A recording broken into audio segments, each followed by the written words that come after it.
Hi, Hamish and Andy here with Serious Voices. The next bit you're about to hear contains one of the all-time cock-ups from Hamish Blake. What you're about to hear is a young man having a chat to his friend on the radio.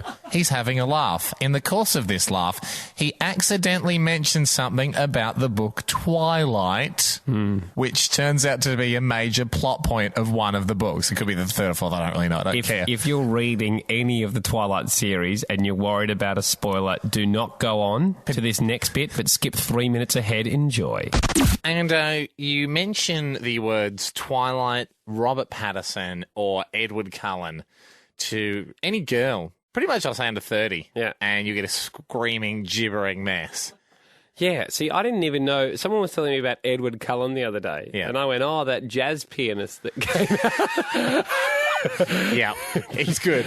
He can play the piano incredibly quick and astonishingly strongly. But how does he move like no one else does? I think that might be a Cullum. Jamie Cullen, wasn't that?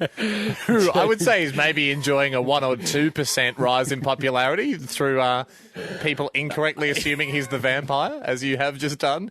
But of course, it's the Twilight series of books and now films that have come out. Twilight, the film, came out last year, which was the first one, and then there's a new one coming out where people... I saw pictures of this in the magazine the other day. They're filming it in Italy, and people are going bananas. Young girls are going literally on... It's like wigging out pilgrimages to go and just see the filming of this film. They are literally going to Italy, where a lot of people would go to see the Vatican, and they're just going to wig out over Edward Cullen. It's basically just like a screaming pilgrimage. Yeah. Well, they're pretty into it. I haven't. They are. They really are. I don't know why. I haven't got into it myself, but I mean, I can't get around all the technicalities of like who's a werewolf, who's a vampire. Yeah, exactly. Do those guys hang out? Yeah. Anna, my girlfriend's read all the books, and she tries to explain to me. Yeah. Oh, but, you know, and then such and such gets pregnant and it's a half vampire baby. And I'm like, oh, that's who cares? And she's like, well, no, it starts eating you apart because that's what happens when you have a half vampire baby. I go, well, no, it's not what happens. It doesn't happen. Don't talk about it like it's fact. It doesn't happen. Never has that happened. You never turn on RPA and go, well, tonight Susan's got a half vampire baby in her, so we've got to get it out. So it might happen in the book, but you can do whatever you want in the book. It's a made-up world. Yeah. Anyway, in the middle of this mass hysteria, how's this for just a classic example of people, whoever's marketing the film, going, how do we make as much money, literally, if you'll pardon the pun, suck as much blood from this as we can, as it borders on the weekend. Yeah. You can get, as well as all the other merchandise like the books, the film, whatever, you know, pencil case, you can get an 18-month calendar. What's that for? It's till the end of 2010. So it's like, well, we know we're going to make a dirt load from selling calendars, but can't release one in June because no one's going to buy one to the end of the year. No one's going to... We can't sell 2010 calendars early. Oh, I know. 18-month calendar. May as well cash in right now and jump on it. Brilliant. Bloodsuckers. Hamish and Andy. The dark cloud has been cast over this show, in particular one Hamish Blake. What he thought was to be just an innocent chat about a film and TV series he knows nothing about, Twilight, has turned to disaster. Well, film and book series. I mean, that just shows how little we know of it here. So, film and book series. Emails such as this have come in. Dear Haim, you're the man. Cheers. Never saw that one. I deleted it. That one could have been bought from yourself.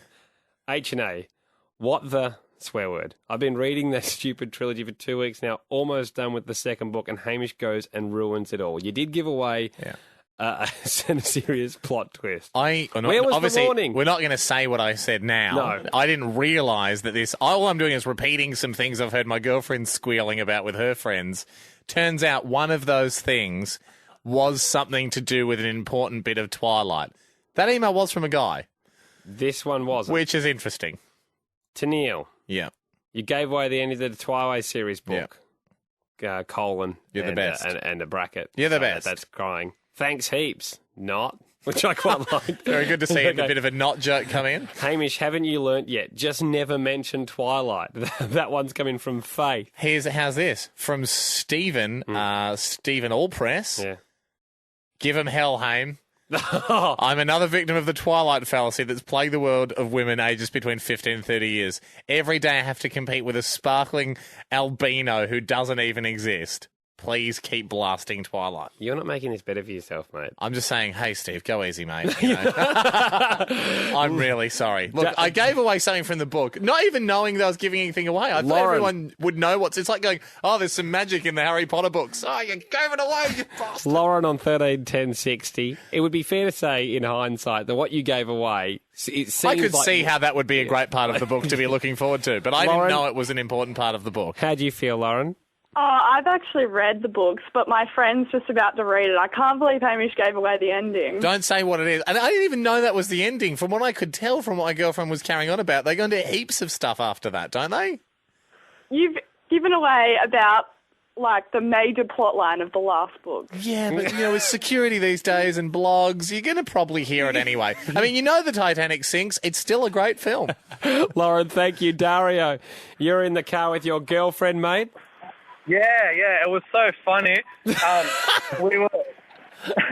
was driving along Parramatta Road, and we're just having a laugh, and she was telling me about the story and everything, and then you started talking about a baby, and don't say anything, Dario, don't say anything! Idiot! Dario! It's like, mate, you're dealing with nitroglycerine here, okay? One mistake, we're dead. She started putting her fingers over her ears and screaming and hitting me, and everyone on Parramatta looking over, thinking I was attacking her or something.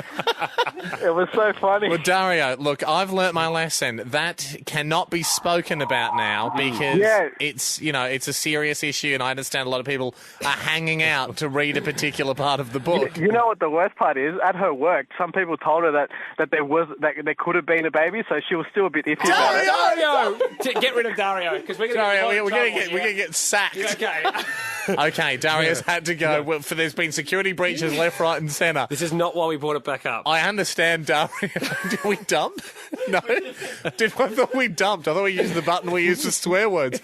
That is how important we view the security of the secrets of Twilight. I've learnt my lesson. I'm getting a lot of hate mail. I was just repeating some facts I had heard my girlfriend get excited about, which I thought to be scientifically incorrect.